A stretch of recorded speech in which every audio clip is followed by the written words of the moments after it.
There is a stereotype out there that many of the foreigners bring with them when they come to the Philippines. Most of the men prefer Asian girls because they believe they are completely unexposed to sexual education, making them naive and submissive. There is this old illusion that a young Filipina will just simply say yes to whatever a partner requests without a second thought. But what if I tell you right now that your fantasy is highly different from the reality? Dearest gentle viewer, this is me again, Fretchie. If you are curious about the Philippines and the real stories behind the stereotypes, please do not forget to hit the like and subscribe button. The truth is, young Filipinas today are highly aware of what contraception is, and actually, they have to be. We live right now in a reality where teenage pregnancy rates is higher than before, and where sexually transmitted infections, or what we call STIs, are a rampant concern in Philippine public health units. Also, everyone now has smartphones and social media itself that exposes everyone to the realities of the world. Yet, despite this awareness and exposure, there is a hidden phenomenon where many of the young Filipinas and their local or foreigner couples actively choose not to use any protection when they are romantic to each other. To truly understand why this happens, we really have to talk about the Filipino culture. So let me take you back to my own roots. So I grew up in a small town in a traditional barangay where the houses are built literally right next to each other. So in an environment like that, nothing is truly a secret. So it means that the whispers travel through open windows. So your business will also be every neighbor's business. And by the time I was in high school, I was already hearing terms like contraceptive pills. And for your information too, saying that kind of word out loud in a traditional Filipino neighborhood, like in my barangay, is not so easy. It was heavily stigmatized before and somehow forbidden because the moment a young woman utters the word pills or condom, her friends and family members immediately associates her with active sex. So the implication of this is that Filipinas in the barangay are expected to be conservative in both of their words and actions, at least even now. So if Filipino society silences such topic, then where do these ideas come from? Ideas like drinking a Coke and paracetamol together right after you are romantic with your partner to prevent pregnancy, or ideas like taking some pills as much as you can to be safe. I am pretty sure and certain that they do not come from the Filipino parents. Filipino parents that are deeply influenced by traditional and religious values almost never sit their children down for a comprehensive sex education talk. It is really a taboo subject at the family dinner table, and instead, knowledge is just passed down through what we call haka-haka. Now, haka-haka is a Filipino term that refers to a rumor, it refers to a myth, it refers to a theory formed without official evidence. So, in the context of intimacy, it is a theory passed from friend to friend and often originating from local men who convinced their girlfriends to try a certain method so they could enjoy intimacy without having babies. Because formal education is missing, Filipinos rely on these street level theories to navigate their intimate life. And now I will point out to you guys the five realities of modern Philippine sex dating so you will understand why barrier methods and birth controls are actually frequently avoided among most of the girls. So let's talk about the reality number one: Filipinas' desire for connection and sensuality. Contrary to the innocent and passive stereotype, many of the Filipinas possess deep desires.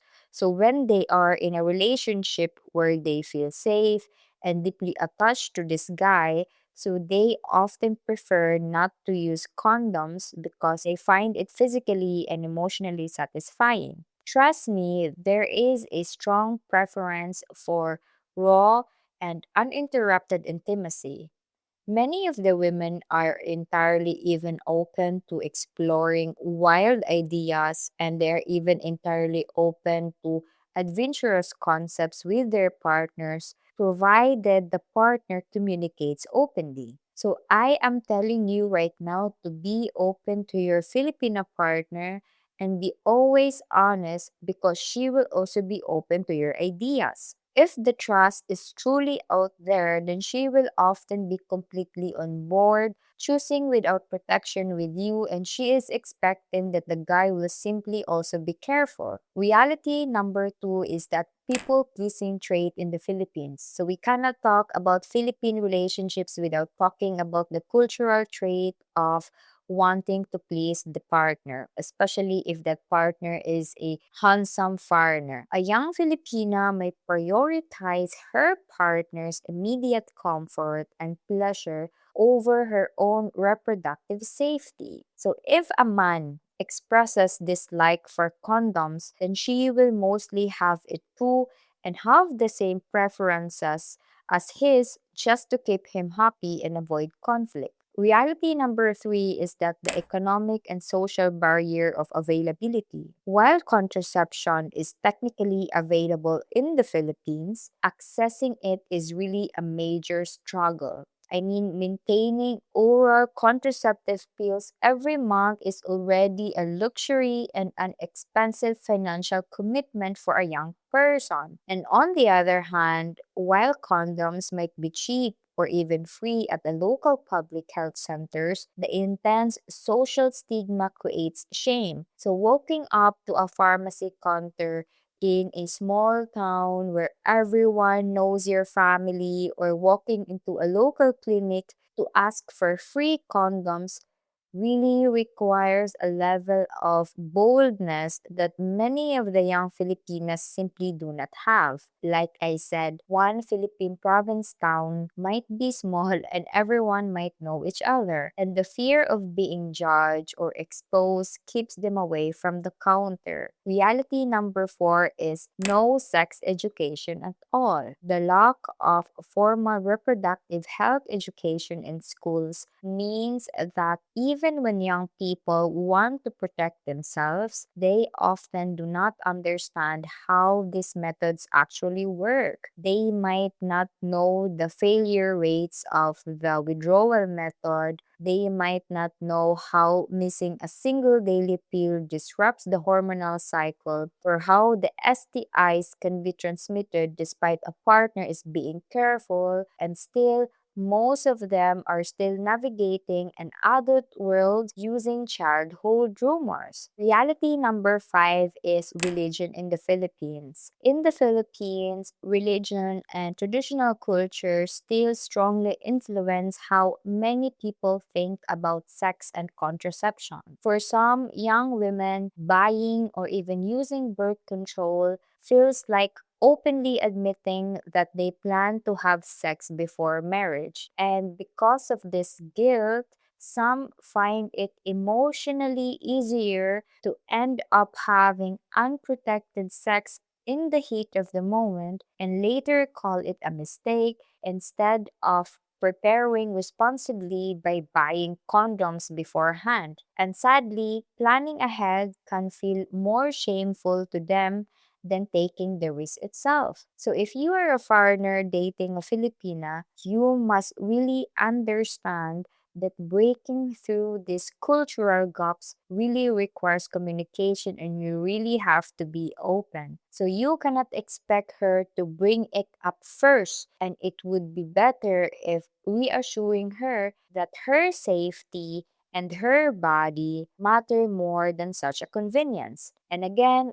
there are actual options available right now in the Philippines, like oral contraceptive pills, IUDs, or having natural family planning. And please remember that every individual body responds differently to hormones and medical devices. So you must always and always consult a licensed medical healthcare professional before making any medical decisions or starting a birth control regimen. So if you and your partner are ready to take that step, then you can visit any local barangay health centers or you can just visit private hospitals for greater confidentiality. At the end of the day, guys, the best path forward is a decision that both of you are completely comfortable with. Like you are fully informed about it and medically advised on by a professional. And now I want to hear from you guys. For those of you who have young Filipinas,